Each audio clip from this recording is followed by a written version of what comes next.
everyone. We're here with Richard Flarend. He's the owner of Groundhog Solar. Rich, can you please tell us a little bit about your company?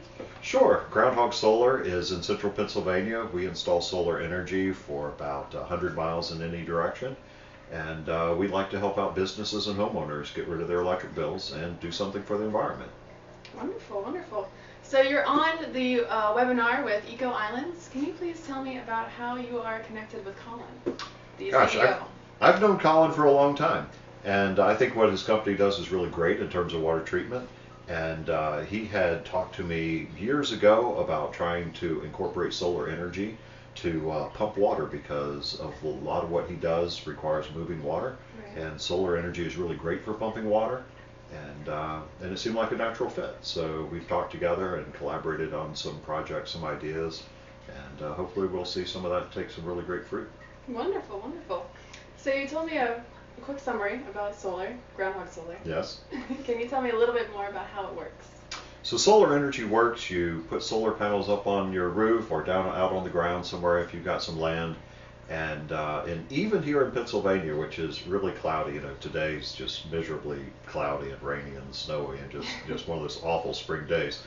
But even in Pennsylvania, it works. You get lots of. It's not the everyday thing. It's like the slow turtle wins the race. It generates power just day in, day out, every single day of the year.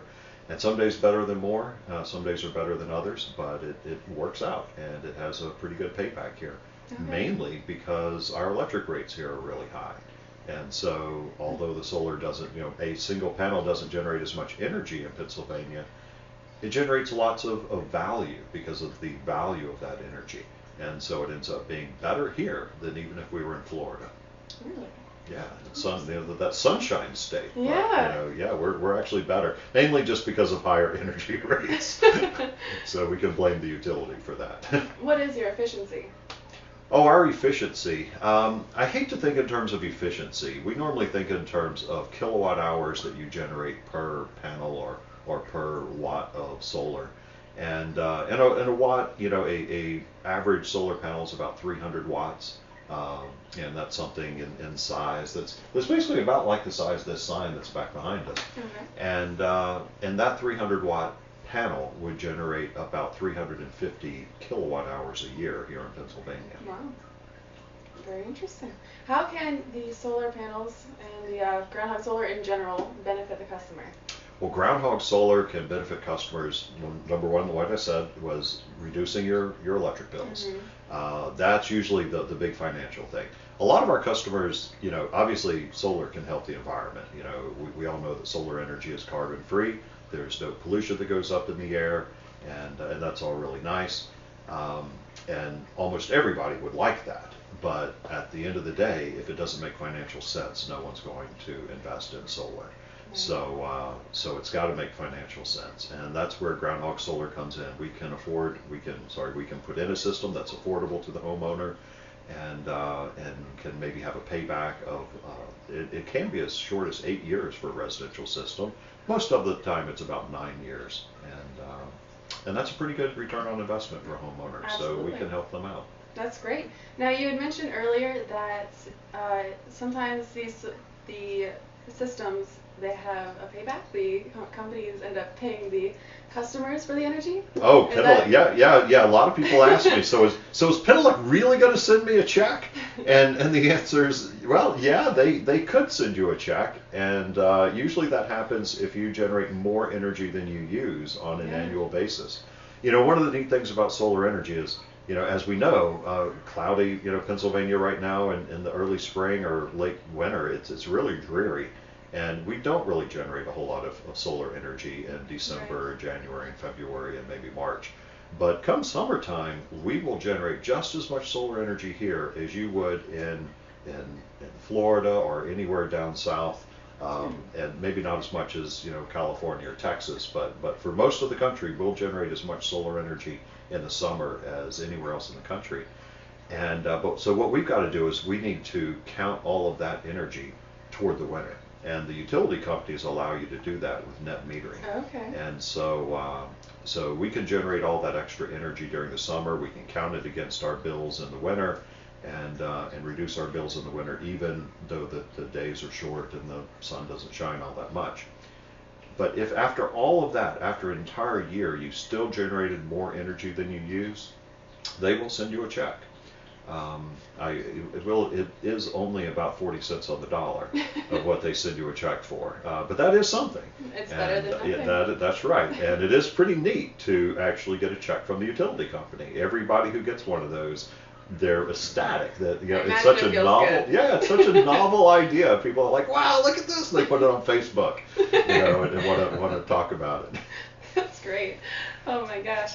I always hear about people complaining about how much their bills skyrocket in the winter, even if they keep their temperatures in their house low, what have you. Yeah. So that would be a huge benefit for people here because, like I said, I hear it relentlessly. You bet. And there's, and I talk to people who, they're desperate to do something about those winter bills, and we hope to be able to help them. But sometimes it's sad because sometimes the people who are most desperate to do something about their bills are sadly the people who are least financially able to make an investment to make that happen, and then that's a little sad, but we do what we can. Absolutely. Now you're also a full-time professor at Penn State. Yes, I am. Yes. Somehow I managed to juggle these things. We still don't know how, but he does it. So you are a full-time professor. How does your connection to Penn State tie in with your company? Well, first of all, I really love teaching. That's primarily what my job at Penn State is, and lately it's been really great because I've taught a class on electricity and magnetism, and I love to actually apply all the different electrical real-world things that we do with solar energy in the classroom with that particular course. But we also have a focus on research, and when it comes to research, my research focus deals with solar energy. And so I do research with solar energy. I research the incentives for solar energy and how solar energy not only benefits customers. I kind of do that from a commercial viewpoint, but from an academic viewpoint, I look at how solar energy helps the industry or helps society in general. And one of the biggest things is that it actually helps utility companies. And it's a little bit surprising how that happens, but that's what my main research is on right now, is the studies that I've published lately, is what solar energy is doing to benefit utility companies. Okay. So I went to Penn State as well. I was an environmental studies major. Congratulations. Thank you. And we are taught about the pros and cons of every single type of alternative energy. Yes. And I learned about a lot of the pros of solar, but we also learned about the negative impacts that they have, the low efficiency, as well as how the reflection can affect migration. Mm-hmm. Have you dealt with any of that at all? I have not dealt with migration in terms of efficiency. The efficiency of solar panels has gotten to about 18%. And you think about 18% and you think, well, that's pretty low, but because it's there just day in and day out, it's for the long haul. It also has zero maintenance. Mm-hmm. And so you can take another type of power plant, let's say wind energy has a much higher efficiency to it, but wind turbines have maintenance, and so much more destructive. Yeah, and so when you factor that in, and so solar, even though it has the lower efficiency, the fact that it's just always working day in, day out with no maintenance, it makes it a pretty good deal. And that's why I really don't like to think about efficiency. Mm-hmm. We could actually talk efficiency and say, well, what's the most efficient thing that's out there? And the most efficient power plant that's out there right now would be probably a natural gas combined cycle power plant. But that would be using natural gas from hydrofracking, or fracking as people like to call it. And there are a lot of environmental consequences to that. And so just because it has high efficiency doesn't necessarily mean it's a really great idea. I don't usually take a side, one side or the other against natural gas. But I can say in terms of cost, solar energy is cheaper than natural gas combined cycle power. So even though the efficiency doesn't really matter there. Right, absolutely. All right, well, Richard, we're going to wrap this up. We're going to take a quick break. Okay. Thank you so much for meeting with us. You're welcome.